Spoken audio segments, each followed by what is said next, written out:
যদি দয়া করেন আমাদের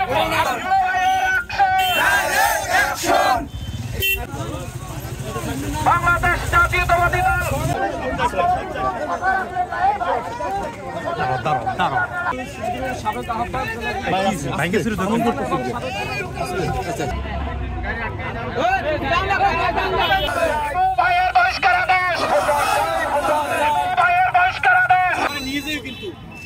সাবেক গাড়ি বহরই চলে যাবো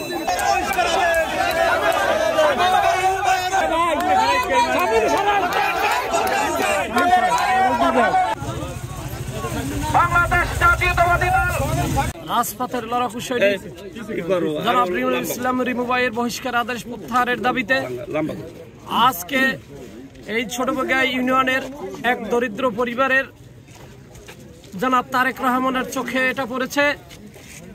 সেই দরিদ্র পরিবারের খোঁজ খবর নিতে সিনিয়র যুগ্ম মহাসচিব জনাব রুহুল কবির রিজভী সাহেব এই ইউনিয়নে আসতেছে।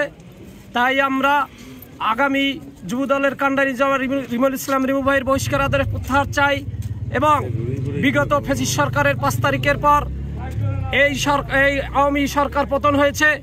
সারা বাংলাদেশে কিছু তুচ্ছ ঘটনা হয়েছে, তাই ধারাবাহিকতায় পটুয়াখালী একটি তুচ্ছ ঘটনাকে কেন্দ্র করে তিলকে তাল বানিয়ে এবং ঘিতে বিষ ঢেলে কিছু কুচক্রী মহল জনাব রিমুল ইসলামের বিরুদ্ধে অযথা অযৌক্তিকভাবে রটানো হয়েছে। তাই কেন্দ্র বাংলাদেশ জাতীয়তাবাদী যুবদলের নেতা পটুয়াখালী সাবেক সভাপতি আহ্বায়ক সদর থানার জনাব রিমুল ইসলাম রিমু ভাইয়ের বিরুদ্ধে বহিষ্কার করা হয়েছে।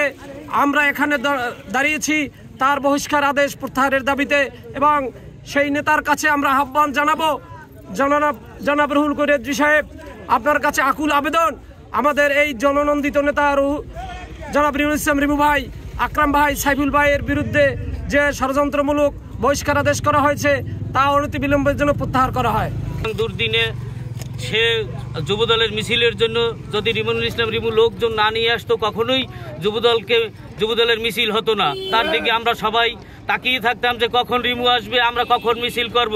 পটুয়াখালী বিএমটিকে শক্তিশালী করতে হলে রিমুল ইসলাম রিমুর মতো যুবদলের সভাপতি হিসেবে তাকে দরকার এবং তাকে